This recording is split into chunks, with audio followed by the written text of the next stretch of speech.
ہدایت کا انعام ہوا. جی پھر بھی رخ الگ آ گئی. تو اللہ نے فرمایا قرآن میں کہ اے بنی اسرائیل ہم نے تم پہ انعام کیا.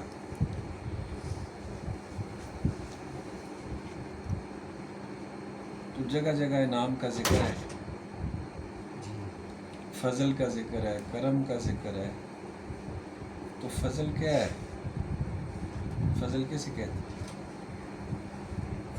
کسی کوئی ذمہ داری پڑ جائے. ہاں، جب بندے پہ اللہ اپنی طرف سے ذمہ داری ڈال دے اس کو کہتے ہیں اللہ کا فضل.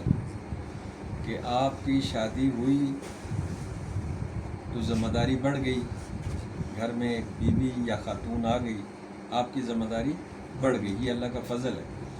اب بچہ آ گیا اور ذمہ داری بڑھ گئی. ٹھیک ہے، اس کو کہتے ہیں اللہ کا فضل.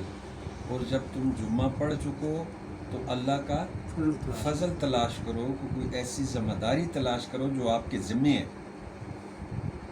نماز پڑھنے کے بعد جو ذمہ داری آپ کی ہے اسے پورا کرو. تو رحمت کہتے ہیں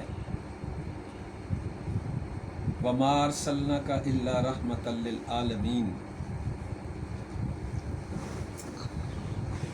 کہ اس پہ رحمت ہوتی ہے جسے اپنے اندر کی چیزیں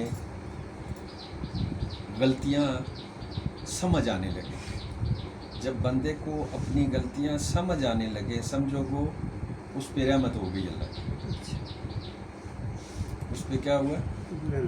اللہ کی رحمت ہو گئی کہ اسے اپنے اندر فالٹ نظر آنا شروع ہو گئے ہیں اپنے. یہ رحمت والا ہے.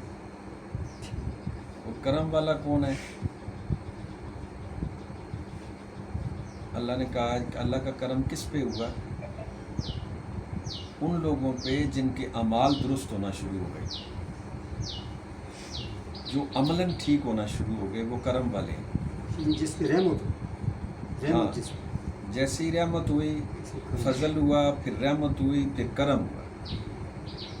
تو کلی طور پہ، باطنی طور پہ، ظاہری طور پہ اور ظاہر کے عملی طور پہ وہ بندہ درست ہونا شروع ہو گیا. ٹھیک ہے، قرآن کا ایک ایک لفظ جو ہے نا پوری کائنات کو سمائے ہوئے.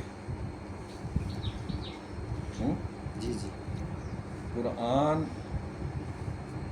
ایک سورہ، ایک آیت میں کیا بیان کر جاتا ہے؟